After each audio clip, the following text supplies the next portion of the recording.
84 venues throughout the United States and 2 venues in China to our 11th annual Chinatown Hall.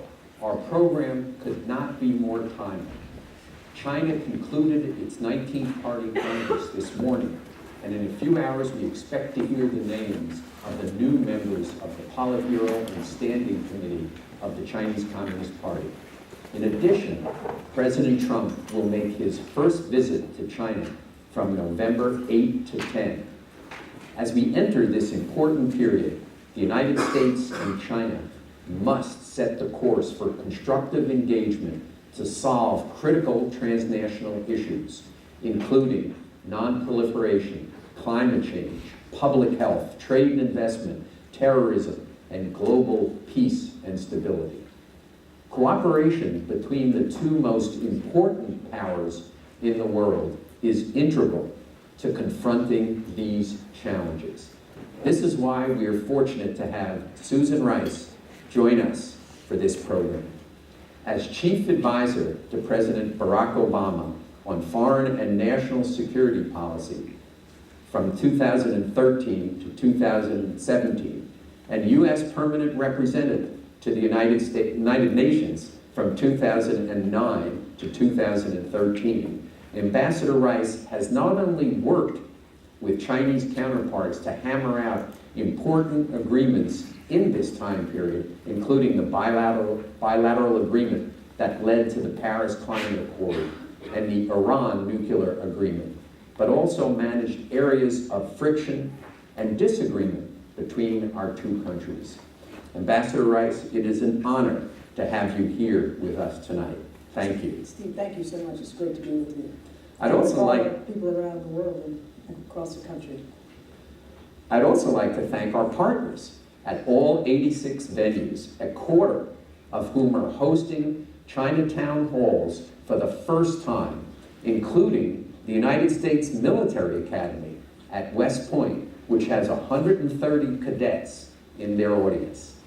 Let me thank our speakers as well, a veritable who's who of China experts in America. We also thank the Star Foundation for funding Chinatown Hall, as well as United Airlines for its support of the program. And finally, our dedicated staff at the National Committee for putting this together. We are now accepting questions submitted via Twitter. Please tweet us your questions using the hashtag CTH17 or tagging NCUSCR. Let me begin with a few questions of my own for Ambassador Rice. Ambassador Rice, thank you again for being here. Let's start with kind of your 8 years of experience with China in terms of dealing with as United Nations Perm Rep and then as National Security Advisor. What are the lessons that we could learn from those experiences that apply today? Well, Steve, we viewed the U.S.-China bilateral relationship as the most complicated, complex, but also consequential relationship in the world.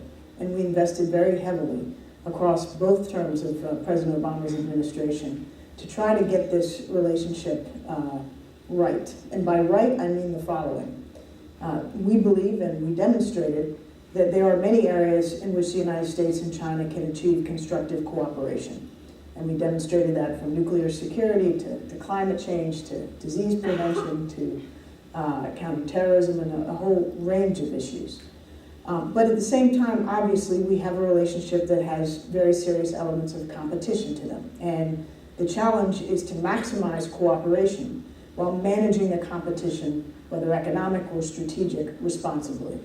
And I think that for the most part, we managed to strike that balance. And what was most gratifying was to see that we could move beyond the traditional topics of dialogue between the United States and China and get into some very concrete areas where we could make tangible progress that benefited the people of the United States and China, and in many instances, the people of the world. You met with the top leadership. You met with Xi Jinping, you met with Yang Jiechi. What's the sense of what they wanted from you? Well, I think very importantly, they wanted to know that I was speaking for the President of the United States and that I was able to negotiate and represent and portray our interests and his reliably. And that is why I think that President Xi was kind enough to make time for me every time I visited as National Security Advisor, and why we took care to treat our Chinese counterparts when they came to the United States with a high degree of attention and respect. Because of the complexity of the relationship, we have to remain in close communication. I think the Chinese understood that and invested in that, as did we. And what I believe they want is, to a substantial extent, predictability, stability, and they have their interests, which they aim to pursue. We have ours, and there are intentions sometimes. But the challenge is to see if we can manage the points of friction in a way that maximizes our respective abilities, and in my case, the United States' ability to achieve our interests and advance them without provoking unnecessary or inadvertent risk of conflict. If General McMaster was sitting in my seat, what would you tell him to be doing vis-a-vis China? Well, I would be telling General McMaster to make the U.S.-China relationship a top priority for him, as I did when I was National Security Advisor, as my predecessor, Tom Donilon, did. The U.S.-China relationship works best when there's a high degree of communication and maximized mutual understanding at the highest levels. I think that President Trump came in with some pretty hot rhetoric around China that left the Chinese side not clear as to what our intentions were. But I do think his first meeting with President Xi at Mar-a-Lago went some distance to establishing a personal relationship between the two of them. I think General McMaster is well suited to, obviously alongside Secretary Tillerson, to play a leadership role in managing the U.S.-China relationship. The Chinese have traditionally looked to the White House to exert leadership over the wide span of U.S. interests and agencies. And I think General McMaster, should he choose to do so, could bring some coordination and stability to policies related to China, which I think, as many have seen, have not always been consonant. Every time President Obama went to China, did you go to China in advance of his trip? When I was National Security Advisor, yes. I went to China, I prepared the trip. And in fact, I went to China when President Xi was on the verge of coming to the United States as well in 2015. So I went to China in 14, 15, and 16. I received my Chinese counterparts every year as well. And we found that that close preparation and engagement was essential to advancing our interests, but also to ensuring that points of friction could be managed to the greatest extent possible. Do you think it's unusual or odd that General McMaster has not been to China in preparation for President Trump's trip, which is now 15 days away? Well, I think they have chosen to manage the bilateral relationship somewhat differently. It seems that Secretary Tillerson is playing the most active role. And of course, in the Obama administration, Secretary Kerry in the second term played a very active role, and Secretary Clinton in the first term as well. So it's not an either or. But you always went. I did go. Did National Security Donilon always go prior? Donilon also Can you recall a National Security Advisor who has not gone to China? I'm not sure what happened in previous administrations. And in fairness, it's really 9 months, 10 months into the Trump administration. So I suspect that should General McMaster choose to make this one of his priorities, he has ample time to do so. But I do think, as I said, that we found in any event that careful, close coordination of the U.S.-China relationship from the White House, bringing together the economic agencies, the security agencies, the intelligence agencies, was very beneficial. President Obama went 11 months. He went in November of 2009. You were at the UN then. But and I joined him on that. Yes, you joined him on the trip, and National Security Advisor Donilon had been in advance of that. What constitutes a success for a presidential visit? You've traveled with presidents all over the world. Is it the media that plays it in the U.S.? What really? And Specifically, when President Trump goes to China in 2 weeks, what will constitute a success? Well, let me answer the question generically and then try to answer it specifically. Generically, a success, in my judgment, is best judged by the quality of the outcomes and whether we have moved the needle on key issues that matter to both sides. In the case of the U.S.-China relationship, when I would go over to prepare for the trips, I would come with a substantial list of things that we knew we wanted to accomplish and that would advance U.S. interests, whether in the climate realm or development or nuclear nonproliferation, you name it. We were ambitious in the outcomes that we sought. And the Chinese side had their list of desired outcomes. And sometimes there were very difficult issues like cyber security issues, or the South China Sea, or North Korea, that were contentious, or many of the economic issues as well, that we had to delve into deeply to try to see if we could make progress or mitigate our differences. And so I think in the case of President Trump's upcoming visit, I think it's very important that he not simply settle, as the Chinese may want him to, for pomp and circumstance. The Chinese, as you know, are extremely good at ceremony. They're extremely good at banquets. They're extremely good at the trappings of state visits. And if they think that that is all that the other side is seeking, then that's likely to be all that is derived from the meeting. I think we need to go in with a very concrete set of asks and demands. And I say demands not in a confrontational way necessarily, but they're real issues we need to deal with, including progress on North Korea, including South China Sea, continuing on the cyber side. And I hope very much that the Trump administration is looking for areas where we can expand our cooperation, not just points of friction. In the economic side of the relationship, I think we have set ourselves up for a potential failure by raising the bar so high with the president's rhetoric on trade and on China bashing, when the reality is we have a mutually interdependent economic relationship where, yes, there are issues that are very frustrating to the U.S. side and we need to manage them and we need to play hardball, but we can't make empty threats that we may not be willing to back up. Cyber was an incredible breakthrough, that it really was becoming the single most contentious issue in U.S.-China relations. You managed to negotiate what was basically has become a stand-down, that attacks on U.S. businesses and others are clearly decreasing according to people. How did you accomplish that? Well, that's, I think, a little talked about incredible accomplishment. Well, I appreciate your noting it. I do think that it was among the areas that was causing the greatest friction in the bilateral relationship. Chinese government entities, Chinese companies were actively stealing and do to some extent still steal U.S. intellectual property through cyber means. But less. Yes, a lot less, in order to advance their own commercial interests. And so we had so many instances of this, and this had been building to a point of, I think, real combustion.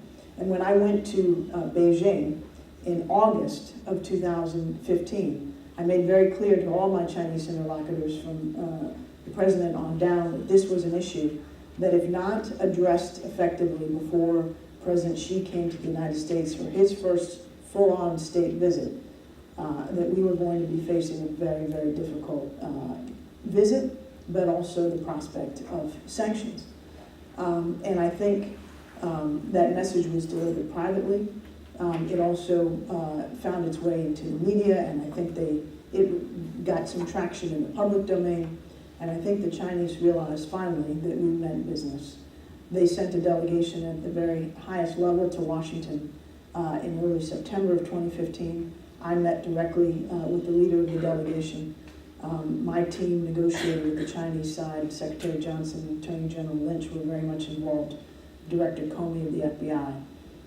And we were able to negotiate through wee hours and some brinksmanship an outcome that, as you said, has substantially reduced the incidence of cyber So I'm done theft. with introduce. Last question, then I want to get to audience questions, which is your op-ed in the New York Times this past August. You recommended that the U.S. start a dialogue with China, revive diplomacy, and ratchet up sanctions to try and make progress on the North Korea issue. We've seen some of that happen. How do you kind of, we've seen additional sanctions out of the UN. We've seen some progress. How do you think we're doing? Not well enough. Steve, the point of my op-ed was to make the case that in the first instance, the extremely heated rhetoric from President Trump and the threats that he was leveling, fire and fury and the like, which were matching or exceeding, the young Kim Jong-un's rhetoric, was one, inappropriate and too dangerous, that it risked precipitating miscalculation and inadvertent conflict. Secondly, that while we needed to continue to do everything we can to stymie the progress of North Korea's nuclear and missile programs, that we would be foolhardy to engage in a preemptive, or some people like to use the term preventive war on the Korean Peninsula to accomplish that objective. One, it wouldn't accomplish it. Two, the cost in economic and human terms would be extraordinary. And I argue that if absolutely necessary, it's by no means our preferred outcome, we could manage this problem, we can manage this problem, if we must, through robust deterrence, in the same way that we managed the Soviet Union during the height of the Cold War. And I did prescribe continued and intensified sanctions. I myself negotiated 4 different sanctions resolutions while I was UN ambassador. So and there were some that preceded us in the Bush administration, and I think the Trump administration has correctly continued to ratchet up the sanctions. But we do need to be talking to the Chinese in a way that I don't believe, or at least I'm not aware of, that we are now about the complexities on the Korean Peninsula. And we do need to leave the door open to diplomacy, recognizing that from Kim Jong-un's point of view, his nuclear weapons are likely in his perception, existential. Let's go to some of the questions that have been tweeted in.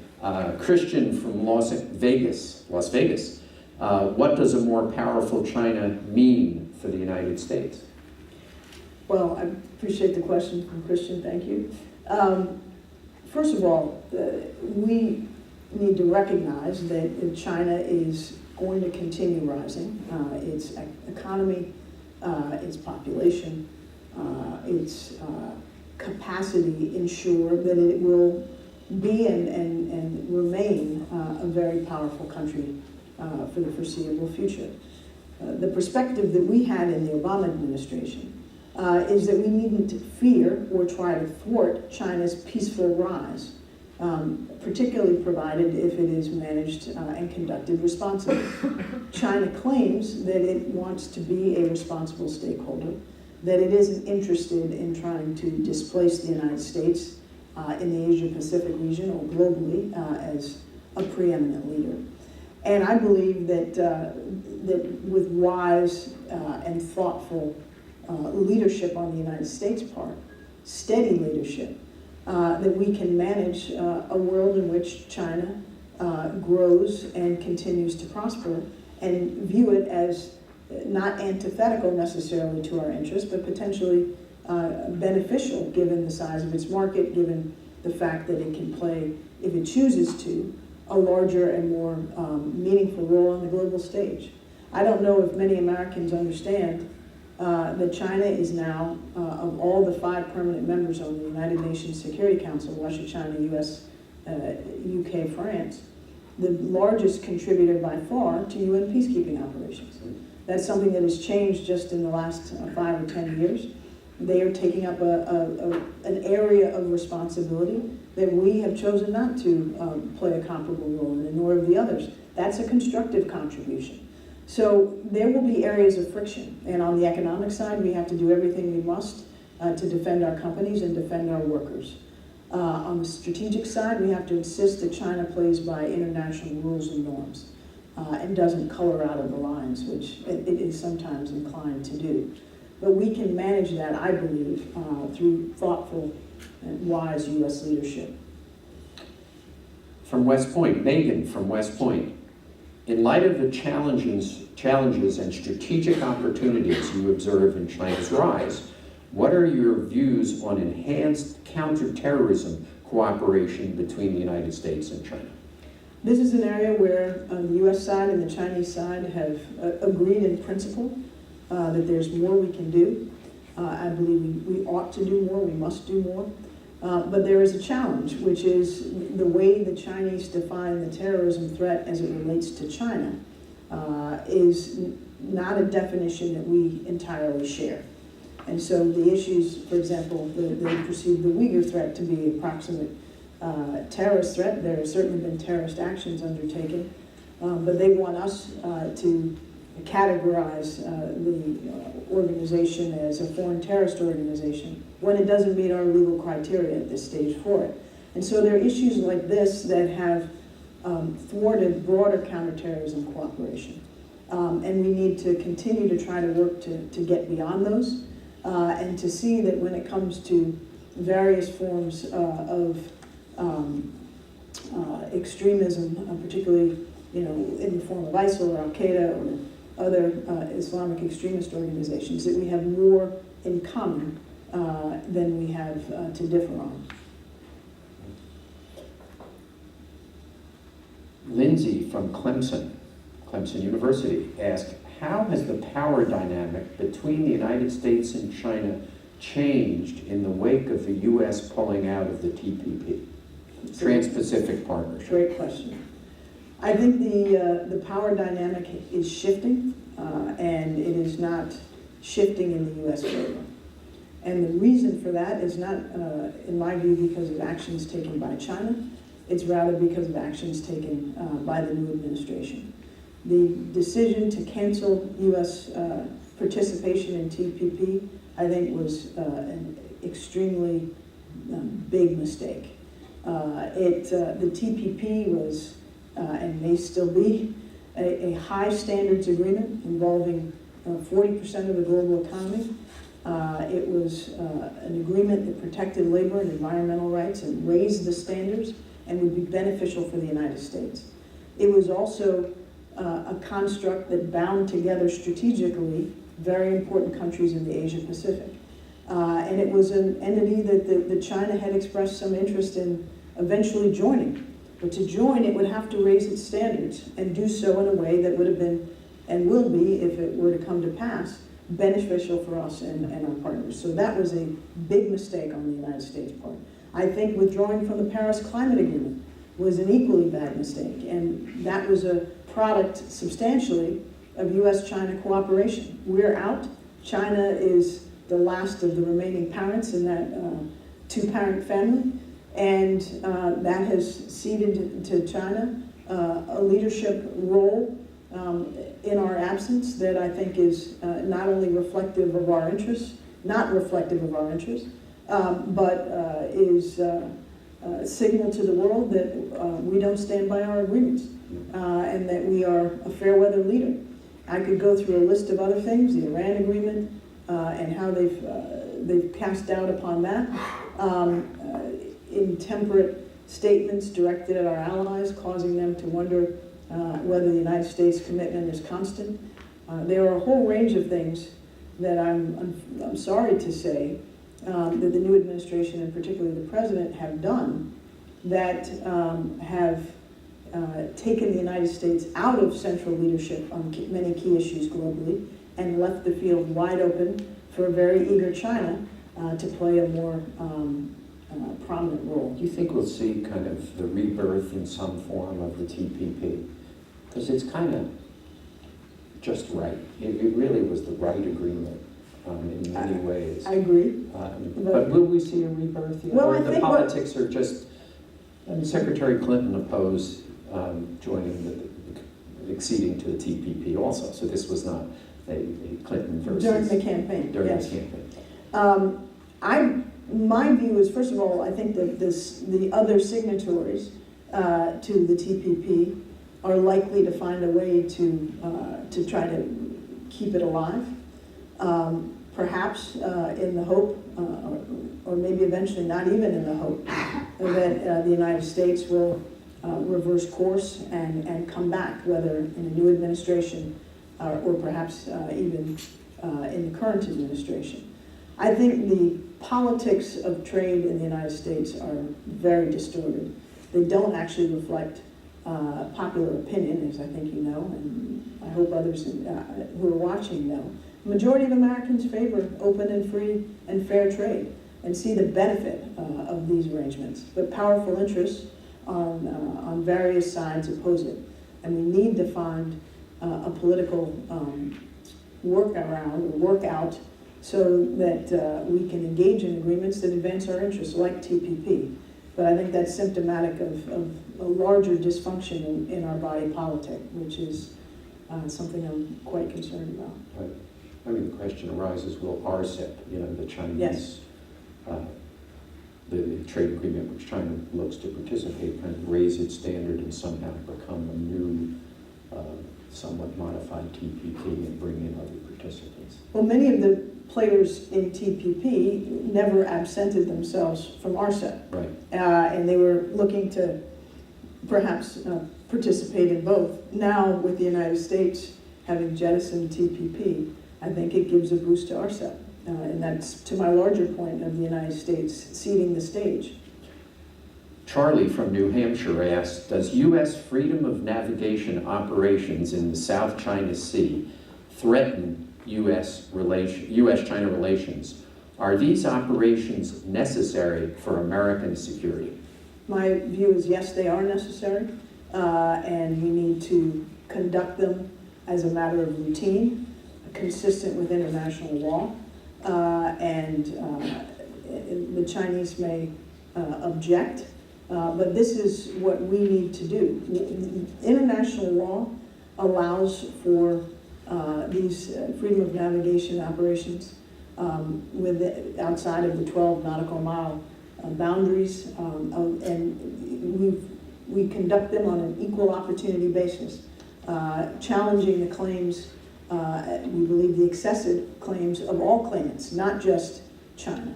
The United States has been very clear that we will fly and sail and conduct commerce and move our military assets through the Asia Pacific and the rest of the world as we must and will, consistent with international law. And we're not going to be deterred in doing that by any objection. So where does it find, it's It just a doesn't- friction, it's just an existing friction which we learn to live with? Well, we've been living with it for decades, and we've been living with it in the last Well, China's several hadn't years. built islands until the last. And they built those islands, many would argue, outside of the bounds of international law and norms. We have not taken a position on the legitimacy of claims, either by China or other claimants. We needn't. Our point in the freedom of navigation operations is that any country has the right to sail, in this case, through international waters, as long as it's consistent with international law. And we're going to continue, I hope, under President Trump, and I think we have been somewhat less frequently, but nonetheless continuing to do so, to assert our rights and those of any sovereign nation to do the same. This one fits into even a job which I didn't mention that you had, which is Assistant Secretary of State for African Affairs. That was a little earlier. During your Clinton years. Yes.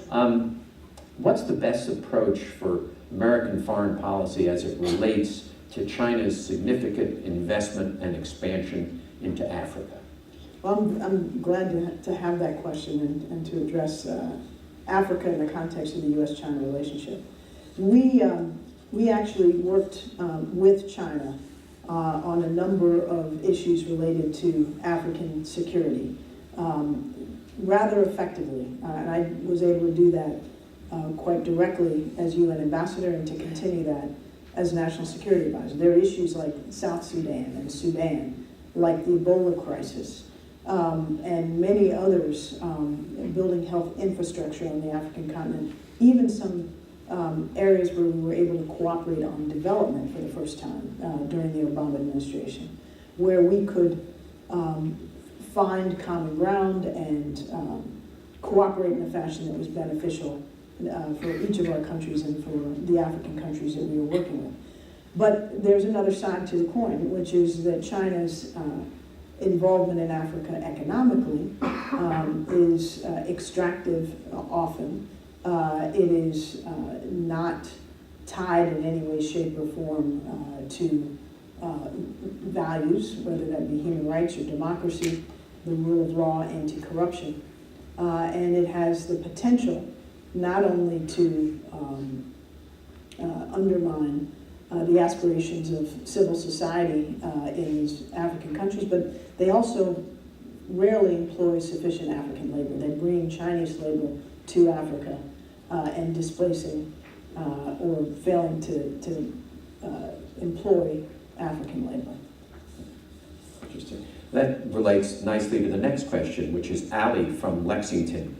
What do you anticipate, because the Belt Road Initiative obviously stretches all the way from China all the way to Europe, basically, anywhere but North America and South America and Australia. What would you anticipate as the biggest impediments to the implementation of China's Belt Road Initiative? That's a great question. I think corruption is going to be a real challenge for China as it works with some of these countries where funds are likely to be misappropriated and big projects perhaps not completed or completed in a fashion that will not be enduring. I think another challenge may also be that the economics of some of the proposed linkages are not as real in practical terms as they may be attractive in strategic terms. And so I do think there's a potential that China's eyes are bigger than its stomach in terms of what it can actually digest in terms of what it invests. Foreign aid is not as easy as it seems. Joyce from Harrisburg, Pennsylvania asks, what can Americans, and I think by this she means American citizens, do to encourage better relations between China and the United States, especially with regard to resolving the problems with North Korea, I think generally, and with respect to North Korea? Well, generally, I think average citizens can do a lot. And I think one of the most important things we can do is to educate ourselves about China, to study Chinese, to travel and study in China, and to know much more intimately than most Americans do this very complex, fascinating, and important country.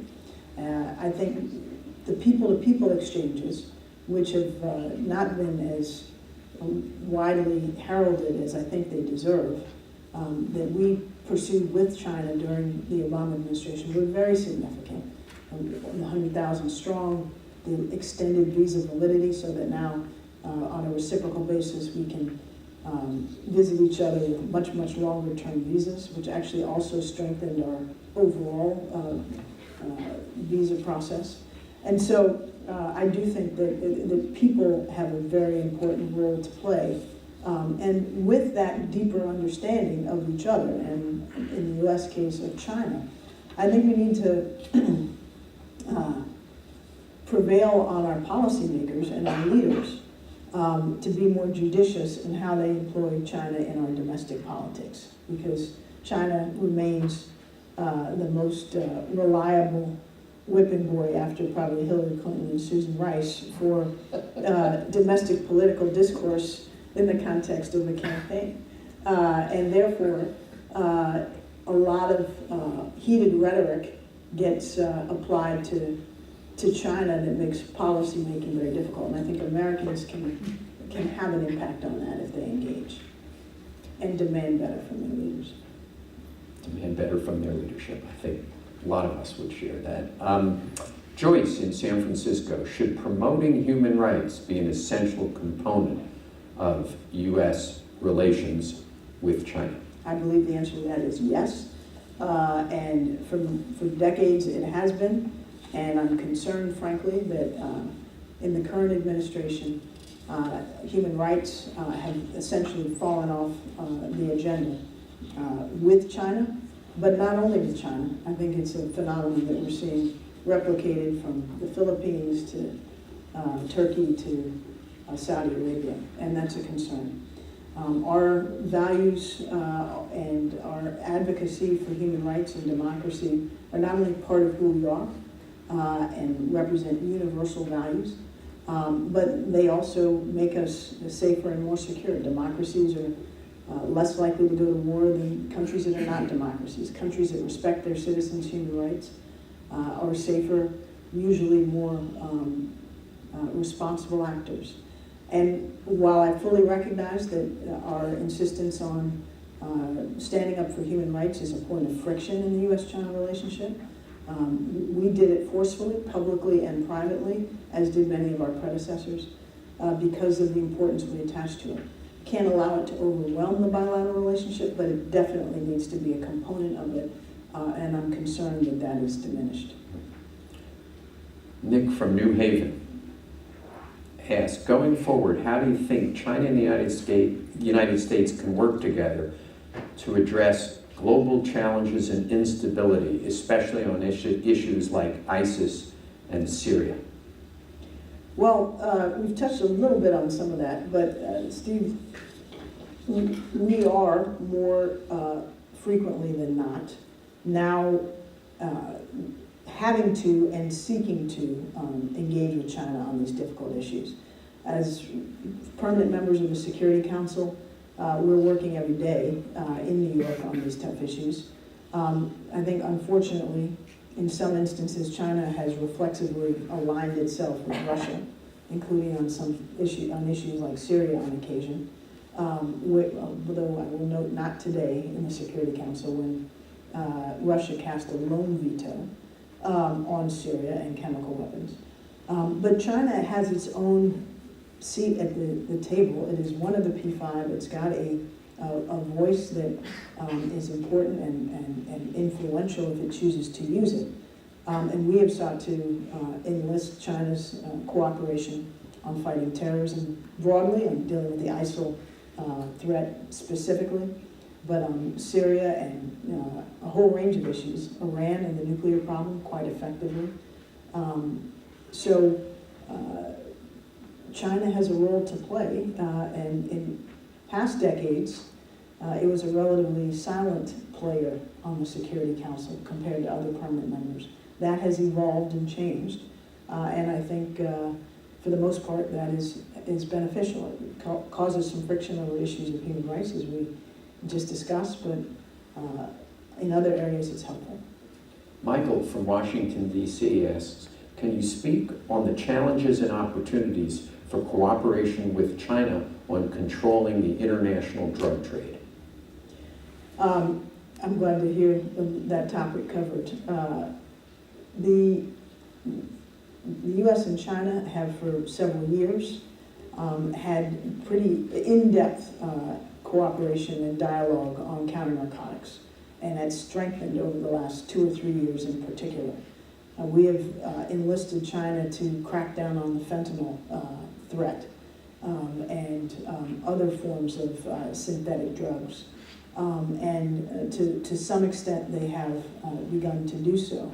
I'd like to see more, and I'd like to see it sustained, because this is a threat that is not only killing far, far, far too many Americans, but is also one that will destabilize China if left unaddressed. So we have a mutual interest in this.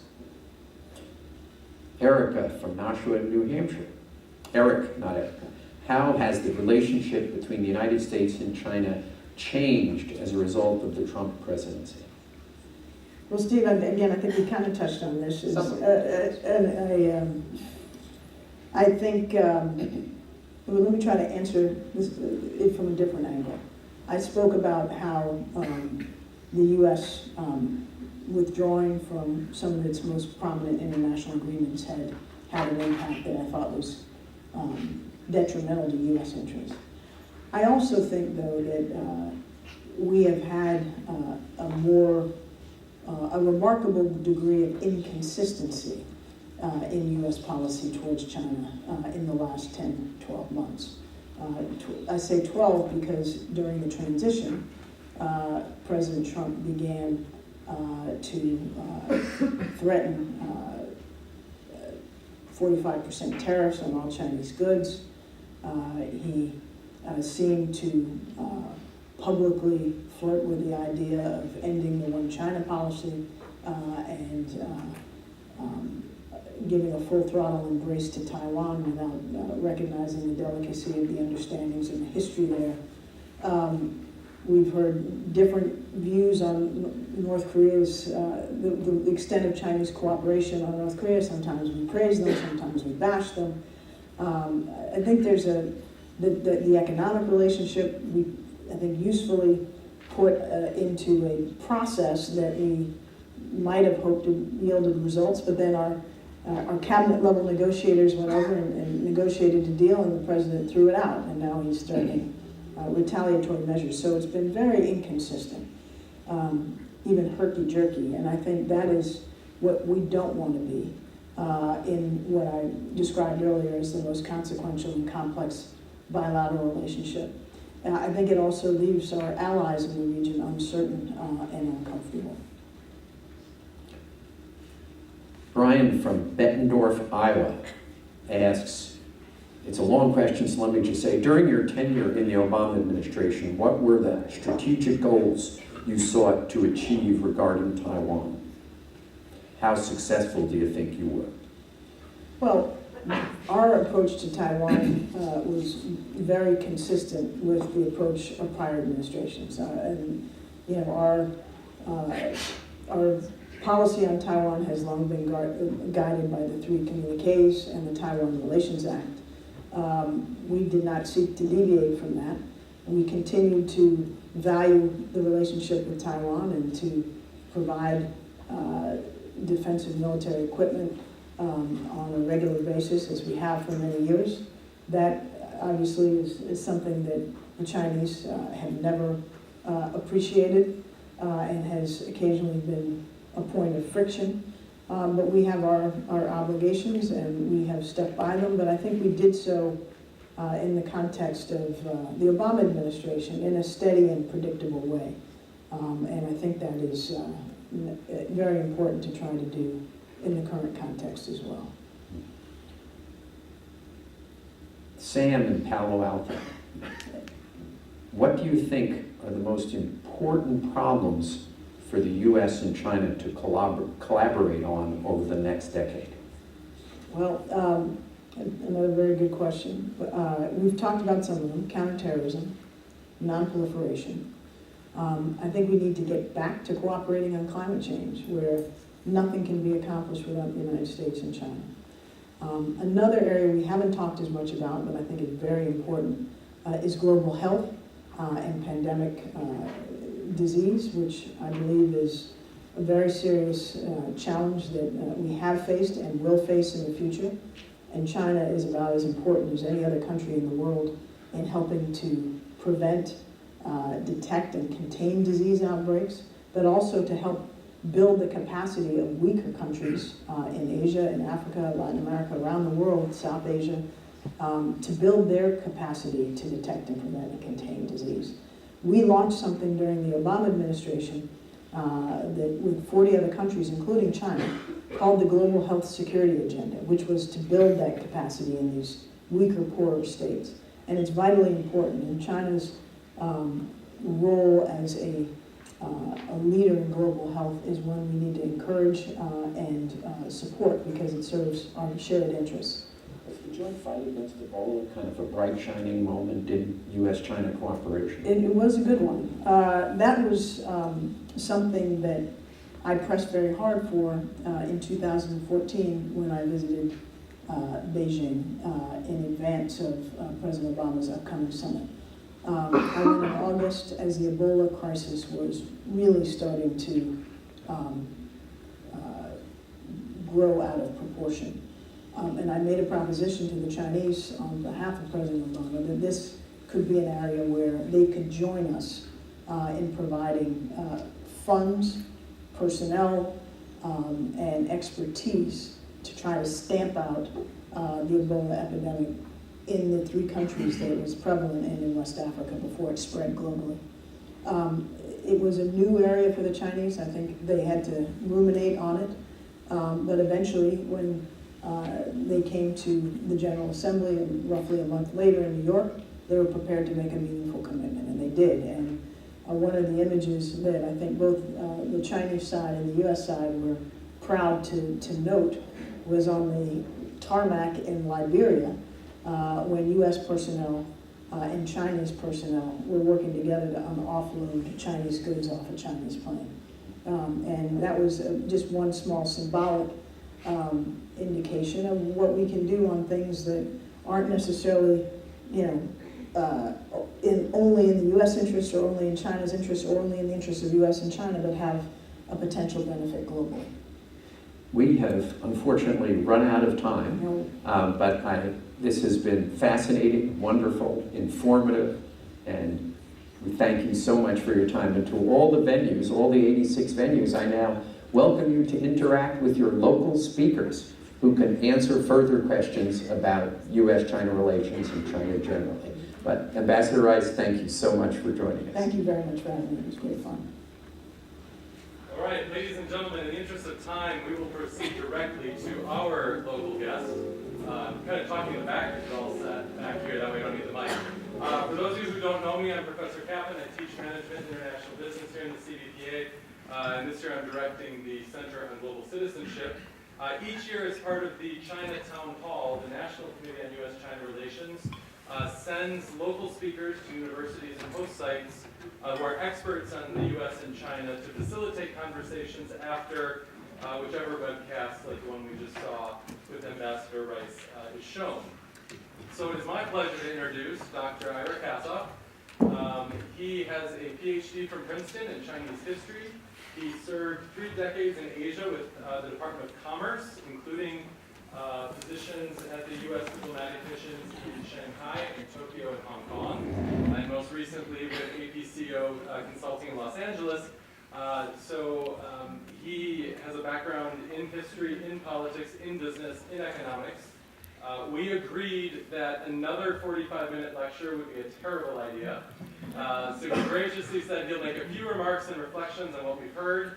And you may have seen the title of his talk of Are We on the Verge of a Chinese Century? And then we will open it up for questions. I know some of you are doing research on topics related to China, and he'd be happy to answer your questions. So without further ado, join me please in welcoming Dr. Ira Kasoff. Great, thank you very much. It's great to see so many people here, especially since the World Series is beginning this evening. So I know we have competition. As Professor Kaplan said, I've been involved with China actually for around 40 years in academia, business, and in government. I was part of the first group of scholars that were sent to China after we normalized relations in 1979, when I spent a year doing research at Beijing University. So these are interesting times. We could say that at any time, but as you heard from Steve Orleans, the Party Congress is wrapping up in China. That's an event that they hold once every 5 years, so it's a big deal. We also have a visit by President Trump to China coming up in a couple of weeks. We have a very tense situation in North Korea, etc. People also want to know what's going on in Hong Kong, where are we on U.S.-China relations, etc. So there's a lot to talk about.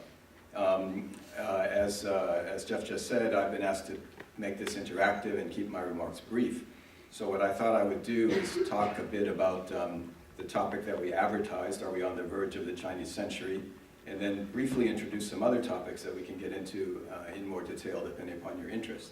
But before I do that, let me just ask if there are any follow-up questions on what you heard. There was a lot of jargon and sort of inside baseball there, and if anyone has any questions or would like any clarifications. Yes, sir, in the back. Sir, Mrs. Rice noted that the U.S. is committed to the idea of China rising peacefully as a responsible stakeholder, not challenging U.S. influence, I suppose. But they're building islands in the South China Sea, which is a threat to U.S. hegemony in the region. Is there a risk of a Thucydides-like scenario? I'm sorry, a risk of what? A Thucydides-like scenario, the rising power versus the... Thucydides, is that what you said? Yes, thank you. Well, that's it. I actually was going to comment on that in in my remarks. The Thucydides trap, for those of you who aren't up on this, talking about jargon, this is a theory. There's a professor at Harvard named Graham Allison who's written a book on this, and what it is it says that when you have a rising power, like China, confronting an existing power, like the United States, that war tends to result. And he goes through 16 historical cases and says in 12 times there was a war because of this confrontation. I mean, it's a complicated question. I don't buy the Thucydides trap argument, number one. And I don't think it's inevitable that we will have a confrontation with China, but the South China Sea is certainly a potential trigger point depending upon how it's handled. And I want to just add on that, since you brought that up with Professor Allison. Apparently his theory is very popular in the White House, and he was invited to come to Washington to brief some of the senior White House staff about this Thucydides trap concept. They also talked about various things. I've forgotten some of them, but they mentioned the RCEP. Does anyone know what RCEP is? Does anyone care what RCEP is? So RCEP, I'll take the latter as an assent that you are interested in. RCEP stands for Regional Cooperative Economic Partnership, I think. It's basically, it's another regional free trade agreement, which is what TPP, Trans-Pacific Partnership, is. TPP is the one that we negotiated with 11 Asian countries that did not include China, and is a very high standard agreement, as they mentioned, that provides environmental standards, labor standards, intellectual property protection, et cetera, et cetera. RCEP, the one that does involve China, it involves the 10 ASEAN countries, the Southeast Asian countries, China, Japan, Korea, Australia, New Zealand, and I think India. It's 16 countries, but it's a much lower standard deal. It's being negotiated, it's not done, but it's a much lower standard than the TPP, and it really is more concerned about just reducing tariffs for those 16 countries and not dealing so much with these other things that we're concerned about. Any other follow-on questions to what you saw there? Yes, sir. The U.S. and China are two biggest economies. What is your view on what's going to happen with climate change if we drop out? Well, that's a good question, and they touched on that a little bit.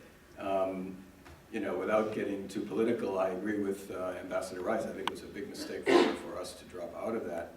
And in fact, we previously had been negotiating directly with China on a lot of the elements of that, and had agreed on a lot of what went into the Paris Accord. So it's really a shame that we have pulled out. What happens going forward? It's very hard to say. I mean, it's interesting that some individual U.S. states, including California very aggressively, but many others have, and even cities have stepped up and said that they are going to try to honor the commitments in those accords.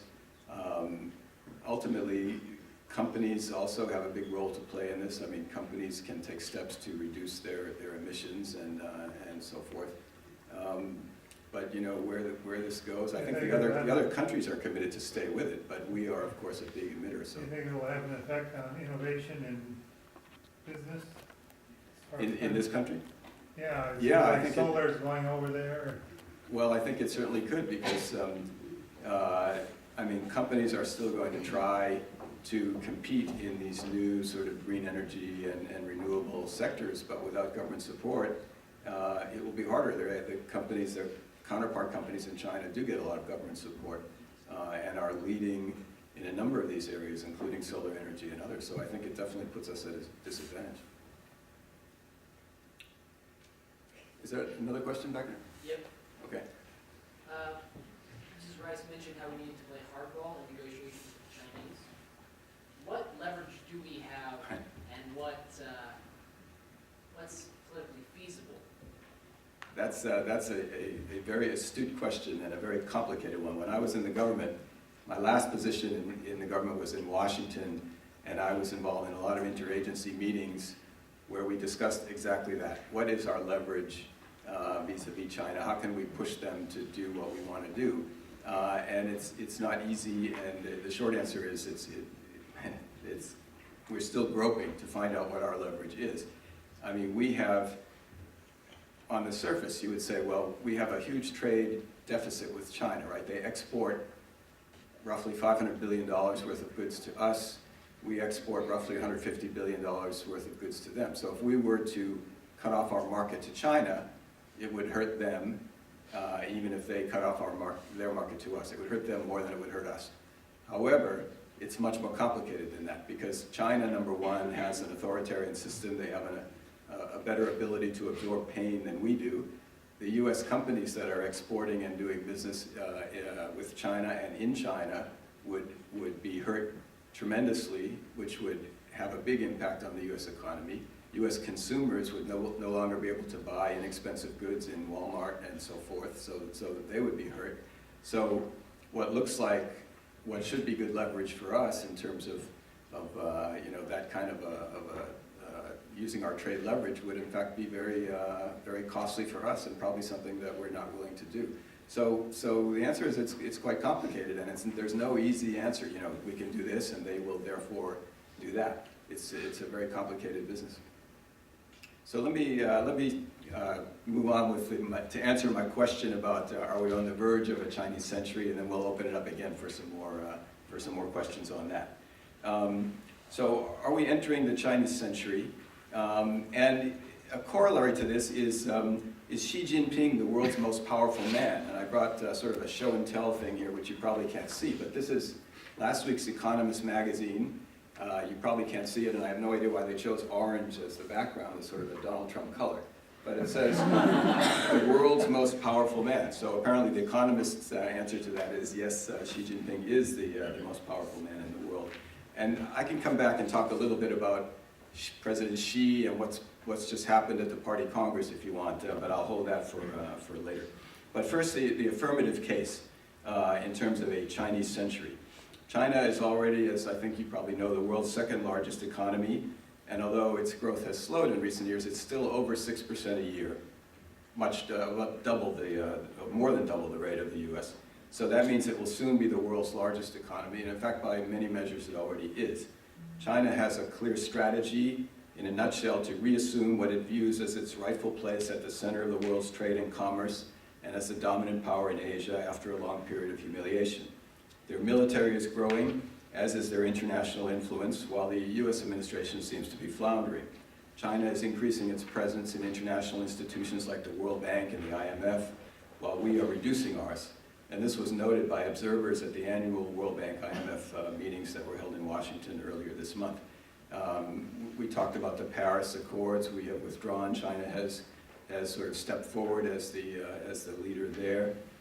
Abroad, China is engaged in a very aggressive program to create a modern version of the Silk Road. And they touched on this. They referred to Belt Road. I don't know if you caught that, but it's they're doing a new version of what was the old Silk Road in the Tang Dynasty. And in fact, if you think about when the Silk Road, the original Silk Road existed 1,400 years ago, China in fact was at the center of the world. So the new program that they're doing is called One Belt, One Road, which some China hands called OBOR, One Belt, One Road. And they've created a new Asia Infrastructure Investment Bank to help support this. They're pouring huge amounts of money into the development of this OBOR.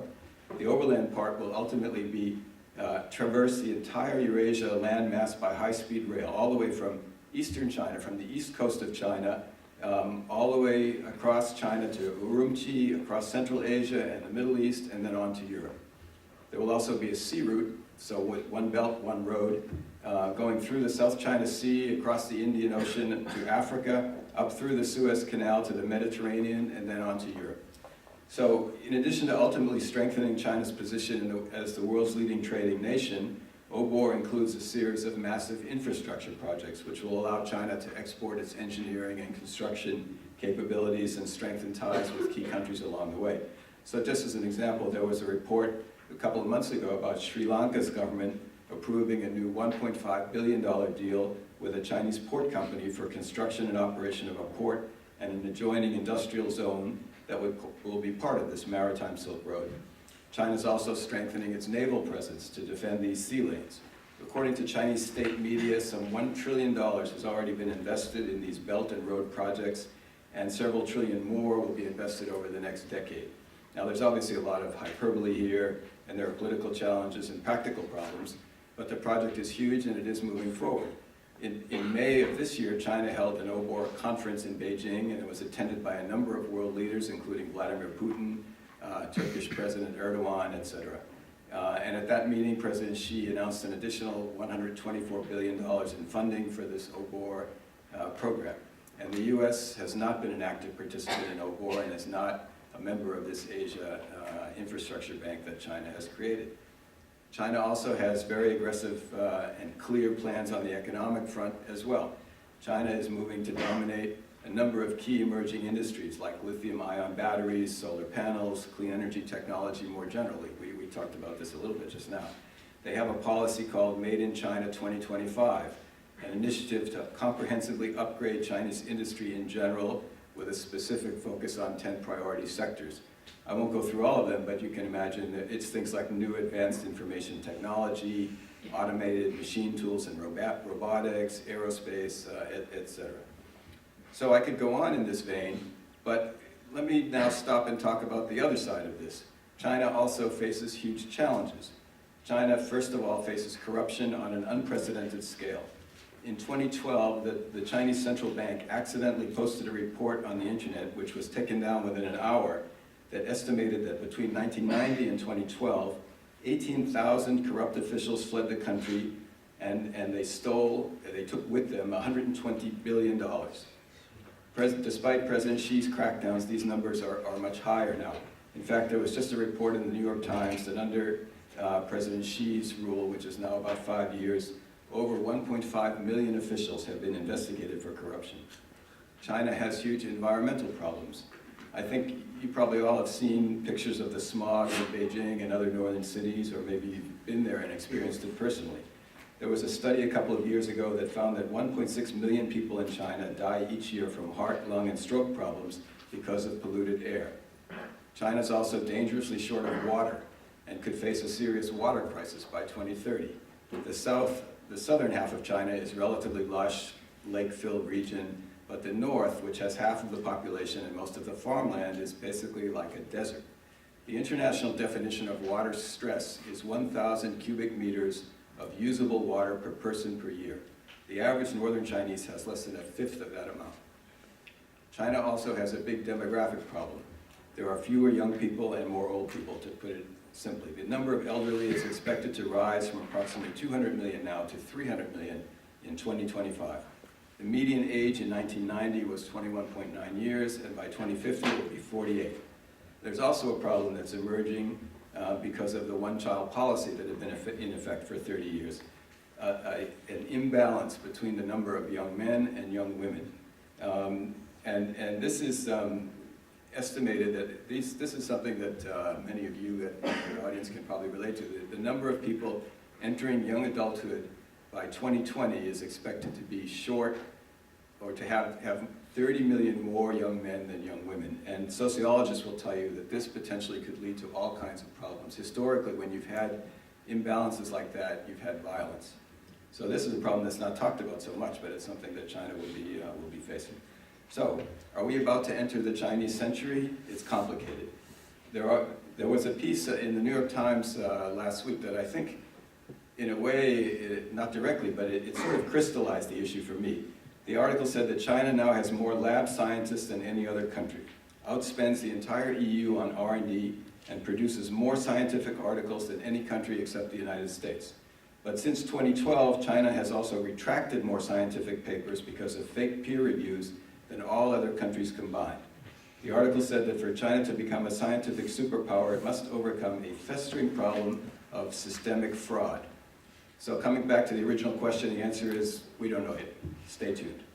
So let me introduce a few other topics briefly, and then open it up for discussion, Q&A, etc. So first, US-China relations. Basically, it's impossible, I would say, to predict the future of US relations with any country under this administration. But my personal view is that we're headed for rocky times with China, and I can explain later why I think that, if you'd like. And we talked a little bit about the Thucydides trap, which posits that a rising power confronting an existing power are likely to go to war, so we'll see. On the subject of Hong Kong, as you probably know, Hong Kong reverted to Chinese sovereignty 20 years ago, and under the one country, two systems policy that was put in place at that time, Hong Kong was promised no change for at least 50 years. Unfortunately, there have indeed been changes as mainland control has gradually increased. Hong Kong still does not have a freely elected chief executive, and there has been a ratcheting up of interference and repressive measures there. And just to cite one recent example, a couple of weeks ago on October 11th, the deputy chair of the British Human Rights Commission traveled to Hong Kong to meet with friends and democracy activists. And upon arrival, he was met by an immigration officer who escorted him back onto a flight out of Hong Kong. North Korea, you heard Ambassador Rice talk about this. I don't know what's going to happen there. As I said, predicting anything with this administration is impossible. But what I can say is that China is obviously not happy with North Korea's missile and nuclear testing. They certainly don't want a war on the peninsula, nor do they want a situation where South Korea is provoked into developing its own nuclear weapons or having US nuclear weapons stationed there. And an even worse long-term outcome for China, which is Japan going nuclear, which was not even in the realm of the possible, is no longer quite so far-fetched. And in fact, Japan is increasing its military spending quite substantially. At the same time, China does not want to destabilize North Korea. To them, a Korean peninsula unified under South Korean control with US forces stationed there is an equally terrible outcome, not to mention the prospect of a flood of North Korean refugees coming across their border. It's significant that China did go along with a UN measure to impose tough sanctions last month. The Chinese government was reportedly furious at North Korea's most recent nuclear test, which was held on the day that Xi Jinping was hosting a BRICS conference. Do you guys know what the BRICS are? These are the sort of 5 second-tier emerging economies: Brazil, Russia, India, China, South Africa. And this may have contributed to the Chinese being more forthcoming at the UN Security Council. And the latest numbers I saw showed that China's trade with North Korea has fallen significantly in the last couple of months. Okay, so those are some topics. We can also talk about other things of interest, including what's going on with US business in China, or anything else that's on your mind, but I'm going to stop there and open it up. Yes, ma'am. Hi, I was wondering if with the recent deployment of the Terminal High Area Altitude Defense System in South Korea, that there would be actual implications from that recent deployment in the diplomatic visit that Donald Trump is undertaking in only a couple weeks. Will there be implications for Donald Trump's visit? I'm sure it will come up. I mean, the whole subject of Korea and North Korea and so on is probably very high on their agenda. The Chinese have, as you obviously know, have complained quite a bit about the deployment of the THAAD system. This is an anti-missile system that we put into South Korea. And in fact, the new South Korean government was uncomfortable with it for a while, but they seem to have changed their position with all of these tests that North Korea is carrying out. So I'm sure it will come up. I don't think the U.S. is going to back down on that. I think what the U.S. team and maybe the president himself or other negotiators will explain to the Chinese that the THAAD system is not aimed at them. It's aimed at protecting South Korea and others against the North Korean missiles. But yeah, I'm sure it will be a sensitive subject while he's there. Ms. Rice briefly discussed relations between China and Taiwan. Is there any advice you can give the current administration in regards to navigating the complex situation between the two countries? Yeah, if they call me, I'll let you know. Taiwan is, as Ambassador Rice said, policy towards Taiwan has been pretty consistent going back to really Richard Nixon and opening up with China. It looked at the beginning of this administration that President Trump was going to change that, as she said, and maybe walk away from the one China policy, but they seem to have sort of backed away from that. It's a tricky, on the one hand, it has always seemed to me, and I was in Hong Kong in the 90s when it got very tense when the first non-KMT sort of outside party, independence party politician was elected to be the premier in Taiwan, and China shot missiles into the Taiwan Straits as a warning, and stock markets in Hong Kong went crazy. It's, on the one hand, it's very tense and it's very delicate, and there are thousands of Chinese missiles in Fujian province right across from Taiwan, trained on Taiwan, kind of like the DMZ in Korea, between North Korea and South Korea. And China, of course, now has an overwhelming military advantage should they choose to use it. And Taiwan is what China considers to be a core issue. That is to say, no Chinese leader can back away and say, okay, we don't care about Taiwan anymore, Taiwan can be independent. No Chinese leader can do that and hope to survive. On the other hand, it has always seemed to me that this situation can be solved given the sort of pragmatic approach on both sides. There has been a lot of progress. I mean, when I was first involved, I lived in Taiwan in the early 70s, when Chiang Kai-shek was still alive, believe it or not, way before most of you guys were born. And there was martial law in Taiwan, and there was no contact whatsoever between Taiwan and the mainland. And then when I was first in China in '79 and in subsequent years, again, there was basically no contact. It was very tense. And little by little, we now have direct flights between China and Taiwan. We have huge trade and huge investment from Taiwan into China. Just in the area around Shanghai, where I served 2 tours in the US consulate, there's probably roughly 1 million Taiwanese in residence and huge Taiwanese investment into that area. So it seems to me that a sort of a pragmatic approach is both sides kind of declare victory and go home. They can say, okay, we're all one China, which is what the KMT says and what not the Independence Party, but the KMT says that. And of course the Chinese, the mainland government says that. Okay, we're all one China, but we're going to continue to sort of go our way and you go your way, and we can continue to have trade and investment and, maybe ease some other areas of tension and just kind of declare victory and move on. That hasn't happened, and that probably won't happen. That's probably too simplistic. But so it is very tense, and it grows more so because Taiwan is more and more dependent on China. Taiwan, of course, is small. It only has, I don't know, the population is now probably 23, 24 million. It's pretty isolated. It only has diplomatic relations with a handful of very small countries. All other countries have basically cut off relations with Taiwan in order to establish relations with China. China is, in every way, economically, militarily, politically, much more powerful now. And Taiwan's economy is vulnerable if China really decided to turn the screws on them. So it's potentially a delicate situation. So I think the position of the U.S. administration is to just kind of continue to say, be kind of strategically ambiguous and say, we're not going to take any positions. They refer to the 3 communiques in there. Those go back to the early 80s, the Shanghai communique and so forth. And the communiques lay out the principle that the United States recognizes the Chinese position, or the position held by Chinese on both sides of the straits, that there's one China.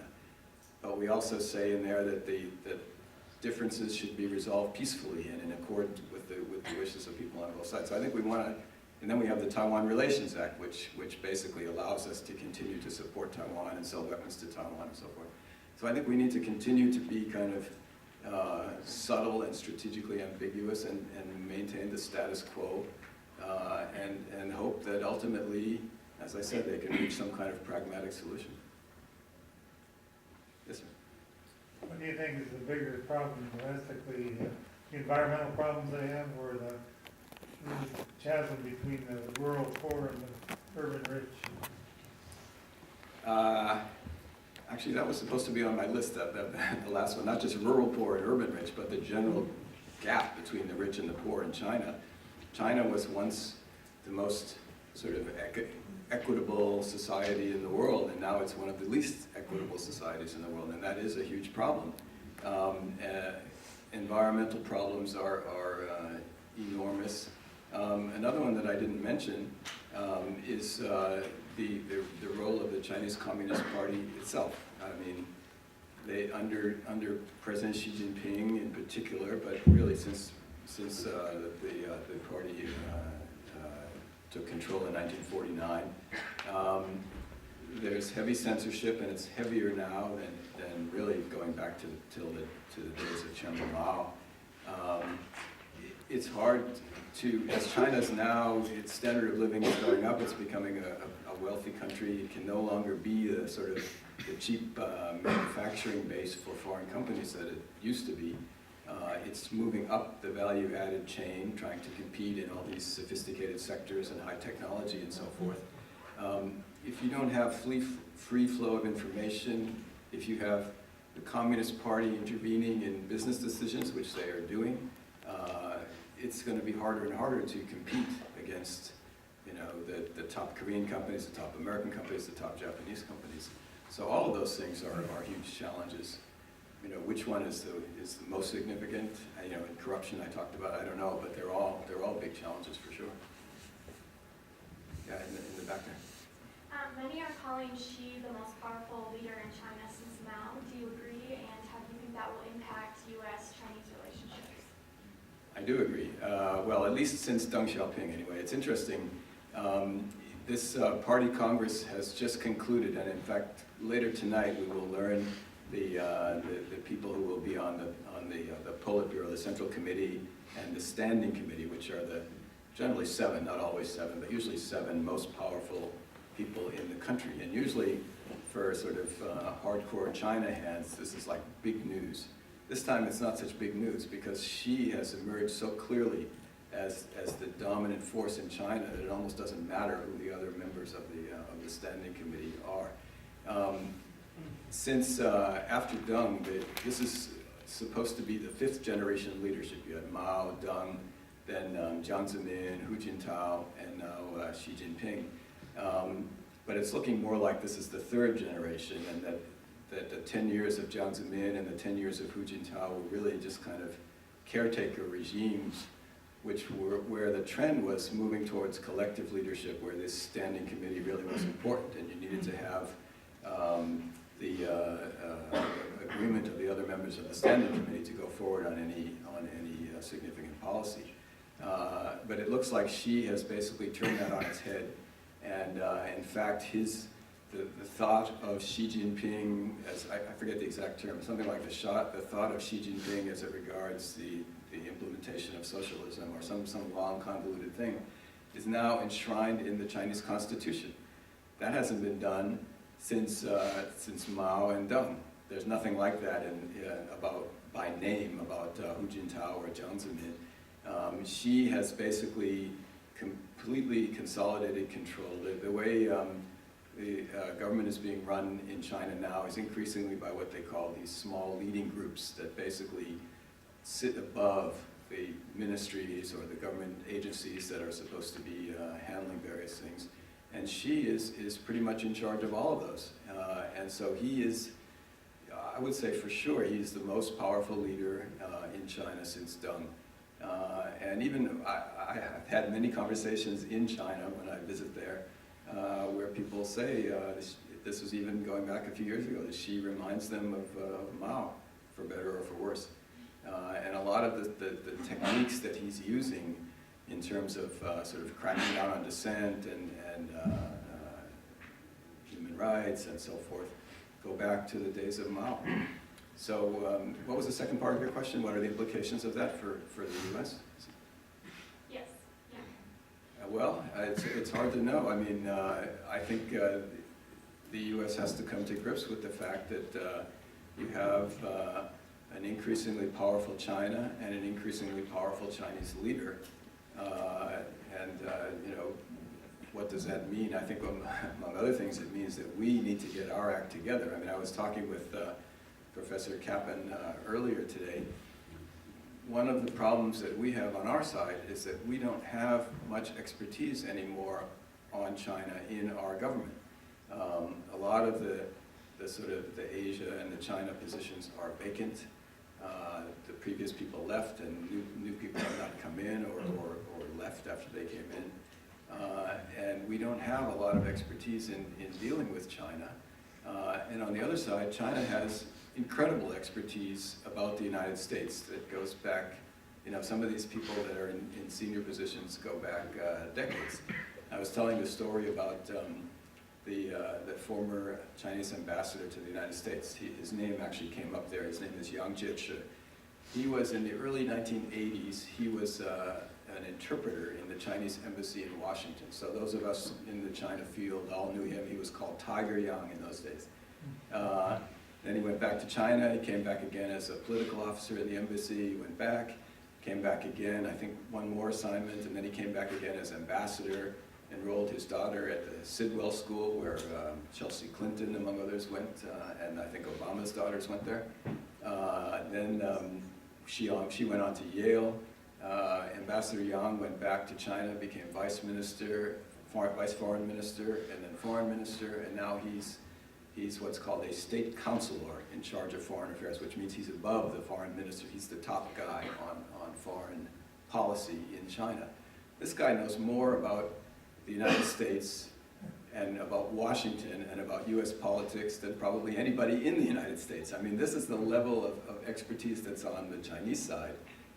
And we have, as I say, we have, at best we have acting people in these key positions. We don't have, deputy US trade representative. We don't have an assistant US trade representative for China. We have an acting assistant secretary of state for Asia, et cetera, et cetera. So we are at a significant disadvantage when it comes to dealing with China.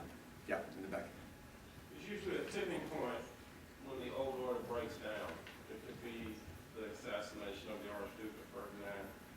There are always events, and my question is, what do you think would be the element that would change this equation and lead us down the path that has led to war in such catastrophic ways in the 20th century? Down the path to war with China? In the alliances that fed both the First World War and the Second World War led us to the war. Right. You're telling me that China is building out relationships all over the world. Right. If we have an event, what would that event be that would tip that equation to lead us down that path again? I mean, I think it's always, as someone once said, it's always difficult to make predictions, especially about the future. I think, there are some flashpoints for sure, and, we've touched on them here. The biggest flashpoint, I think, quite obviously, is North Korea. China is actually a treated ally with North Korea, went to their defense, of course, in the Korean War. If we were to launch some kind of preemptive strike against North Korea, and then North Korea responded, as they undoubtedly would, by launching all kinds of missiles at Seoul and maybe at Japan and maybe even worse. Who knows what happens in stage 3 of that. If North Korea does that, what do we do next? And what happens? And then, China would probably have to get involved, I would imagine. But another one is the South China Sea, as was asked earlier by a gentleman over there. China has this thing called the 9-dash line, which is goes back to some kind of old maps that they have, where if you look at a map of South China and Southeast Asia, they have literally 9 dashes that go around, way down south of China, all the way around Southeast Asia. And they claim, based on some ancient maps, that all of that is Chinese territorial waters. This is the so-called 9-dash line that you might come across in articles about this. No one else recognizes that. But they are, building out these little reefs in the South China Sea and creating these man-made, they're not really full islands, but sufficiently large to put landing strips on them and military installations. As Ambassador Rice said, we are continuing to send our ships through there and try to maintain our principles of freedom of navigation and so forth. That's another flashpoint. And then, if you remember back to, I think it was 2001, I believe, the beginning of the Bush administration, we had a spy plane that was flying very close to the Chinese coast, and a Chinese fighter jet came right next to it, and they actually collided. And I believe the Chinese pilot was killed. The U.S. Pilot had to bail out and was captured by the Chinese. And that became an incident, and he was held for a couple of months, and eventually it was resolved peacefully. But stuff happens when you have, militaries engaging and, planes buzzing each other and ships, coming very close. So that could also be something that spins out of control inadvertently. Yeah. With wage pressures in Eastern China, Yeah. and then the development in Western China via the One Belt project, Yeah. do you think there will be an increase in foreign direct investment in Western China, or will that low-cost production move to other countries in Southeast Asia? Yeah, that's an interesting question. I mean, the Chinese for a while have been trying to encourage more investment into Western China and into more backward regions, both foreign investment and also Chinese investment. Some of the big Chinese companies that are based in Shanghai or Guangzhou or some of the more advanced areas, the Chinese have been trying to push them to do that as well. Labor costs are much lower, as you say. The issue has been that in the more backward parts of China, they are exactly that, they're more backward. So the infrastructure is not as good. So if you're producing there, you have to figure out how to get the goods to your market. The local government is not as sophisticated and not as used to dealing with complicated investment projects in terms of the whole sort of legal infrastructure, regulatory infrastructure.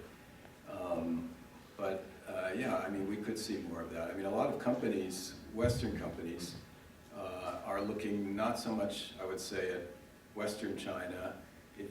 If they have investments in China, they're looking now maybe at cheaper countries like Vietnam, Indonesia, maybe even Bangladesh, depending on what kind of products they're making, rather than Western China. So it's complicated, but I think there could be some of that.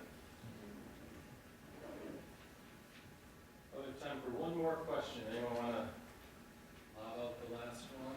Yes, right here. Do you think there's hope for democracy in Hong Kong, or will China just have influence over its politics and economics? That's an interesting question to end it on. I lived in Hong Kong twice, total of about 7 or 8 years. I love Hong Kong.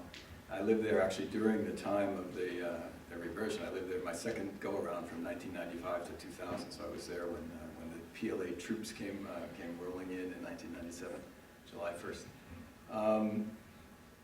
I'm not terribly optimistic about Hong Kong, to be in that sense, to be honest. I think there were certain things that were promised, including universal suffrage by this time, which we have not seen. So as I said, the chief executive is still elected by a limited group of selectors. I think it's 1,200 now. They've increased the number slightly, but it's very far from universal suffrage. And the people running for chief executive have to be vetted by a group which is basically controlled by Beijing. So anyone who's considered to be potentially critical of Beijing is not even allowed to run. And then, as I say, the chief executive is then elected by a limited group of people. There was an incident, I talked about the British Human Rights Guard, but there was this thing called Oathgate, where a couple of sort of very critical, people critical of China and the policies there were elected to what's called LegCo, the Legislative Council, which is, it's not like a fully fledged Congress, but nevertheless an important institution. But because they said inflammatory things as they were being sworn in, instead of the sort of what they were supposed to say when they raise their right hand and swear, they were kicked out. They were not allowed to take up their positions in the legislature.